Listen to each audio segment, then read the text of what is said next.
एक महत्त्वाची बातमी ती म्हणजे रुपाली चाकणकर आता एसआयटी कार्यालयामध्ये दाखल झालेल्या आहेत। रुपाली चाकणकरांच्या एसआयटी कडून चौकशी आता केली जाणार आहे। अशोक खरात प्रकरणामध्ये रुपाली चाकणकर चौकशी केली जाणार आहे। त्या सध्या एसआयटी कार्यालयामध्ये पोहोचल्या आहेत।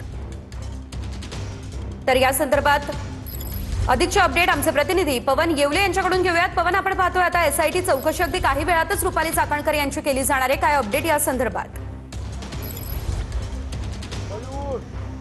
नक्कीच आपण जर बघितलं तर ज्या ठिकाणी भोंदू अशोक खरात याची एसआयटीच्या माध्यमातून चौकशी केली जात होती, आता त्याच ठिकाणी रुपाली चाकणकर ज्या आहेत त्या देखील दाखल झालेल्या आहेत। खरं तर रुपाली चाकणकर यांना गेल्या 2 दिवसांपूर्वी व्हॉट्सअपच्या माध्यमातून एसआयटीच्या माध्यमातून नोटीस गेल्याची माहिती जी आहे ती मिळालेली आहे आणि रुपाली चाकणकर ज्या आहेत त्या नोटिसीला उत्तर देण्यासाठी आता एसआयटीच्या चौकशीला आल्याचं पाहायला मिळालं आहे। मगाशी देखील रुपाली चाकणकर यांनी माध्यमांना प्रतिक्रिया देताना जी काही सर्व जे आम्ही तपासामध्ये सहकार्य करू, जी काही माहिती आहे ती देऊ, अशा पद्धतीची माहिती दिलेली होती। आणि रुपाली चाकणकर या आपल्या महिला वकिलासह नाशिकमध्ये दाखल झालेल्या आहेत। खरं तर महाराष्ट्र पोलीस अकादमी जे पोलीस ट्रेनिंग सेंटर आहे त्या ठिकाणी भोंदू अशोक खरात याची चौकशी सुरू होती। याच ठिकाणी आता भोंदू अशोक खरात अगदीच पवन, धन्यवाद दिलेल्या सर्व सविस्तर अपडेट्ससाठी।